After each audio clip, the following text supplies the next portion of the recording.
آپ اس حیا کو کس طریقے سے ڈیفائن کریں گے, کس طریقے سے سمجھائیں گے, اور کس طریقے سے ہم اپنے نوجوانوں کو دوبارہ حیا کی طرف لا سکتے ہیں؟ تو یہ حیا تو ایک ایسا موضوع ہے کہ جس پر میں پہلے تو ذرا تھوڑا سا سمجھانے کی کوشش کروں کہ حیا ہے کیا. حیا حقیقت میں اس کے لغوی معنی تو ہے وقار, سنجیدگی اور متانت کے, اور اس کو اگر ضد الفاظ دیکھیں آپ, اس کے بعض اوقات کنٹراسٹ الفاظ سے بات سمجھ میں زیادہ آ جاتی ہے. بے شرمی, فحاشی اور بے حیائی. مولانا مودودی رحمۃ اللہ علیہ کہتے ہیں کہ حیا اصل میں اس شرم کے احساس کا نام ہے کہ آدمی گناہ کر رہا ہو جو انسان کو محسوس ہوتی ہے اپنی فطرت کے سامنے اور اللہ کے سامنے. اسی طریقے سے امام راغب الاصفہانی اس کی تعریف یہ کرتے ہیں کہ حیا وہ وصف ہے جس کی وجہ سے اندر سے تنگی محسوس ہو. اسی طریقے سے علامہ ابن حجر کے نزدیک حیا وہ خلق ہے, یعنی اخلاق ہے جو انسان کو نیکی کرنے اور برائی سے رکنے کی دعوت دیتا ہے. حیا اصل میں ایک احساس کا نام ہے, بلکہ میں اگر آپ کو اس کو ڈیفائن کروں نا, حیا اس پورے معاشرے کا عنوان ہے اور اس کے مختلف کمپوننٹس ہیں. عورت اس کا ایک کمپوننٹ ہے, مرد اس کا ایک کمپوننٹ ہے, سوشل میڈیا اس کا ایک کمپوننٹ ہے, اور یعنی یہ سارے کمپوننٹس ہیں. ہم تو بعض اوقات یہ کرتے ہیں نا کہ حیا کو ہم صرف نتھی کر دیتے ہیں عورت کے ساتھ. عورت اس کا ایک حصہ ہے.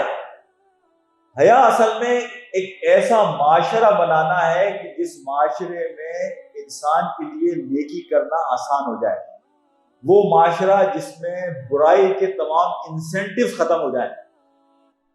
اسلام کے بارے میں نبی پاک صلی اللہ علیہ وسلم کی حدیث ہے کہ ہر دین کی کوئی بنیاد ہوتی ہے, اسلام کی بنیاد حیا ہے.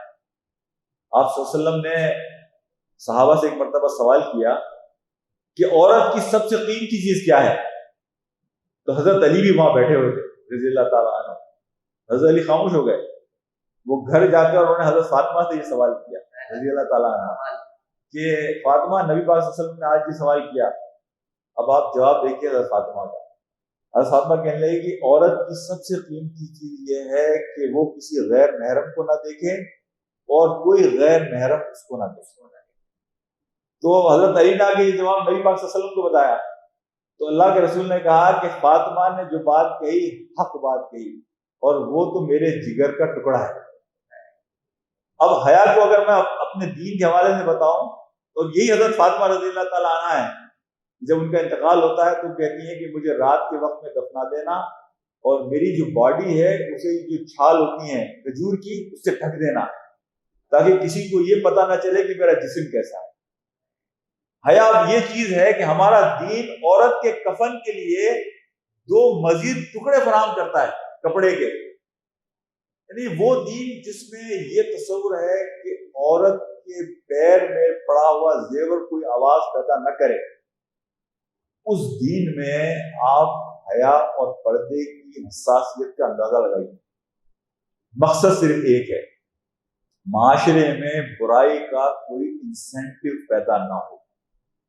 تو یہ حیا جو ہے, ابھی میں پورا اس کا لبا کیا ہے, یہ اس احساس کا نام ہے کہ آپ اللہ کے سامنے اور اپنی فطرت کے سامنے جو شرمندگی ہے اس سے اپنے آپ کو بچائیں. اور اس احساس کا نام ہے کہ آپ گناہ کرتے ہوئے چبھن محسوس ہوتی ہے نا آدمی, جب کوئی یعنی آپ غلط چیز دیکھ رہے ہیں اور آدمی محسوس ہو رہا ہوتا ہے, تو یہی حیا ہے.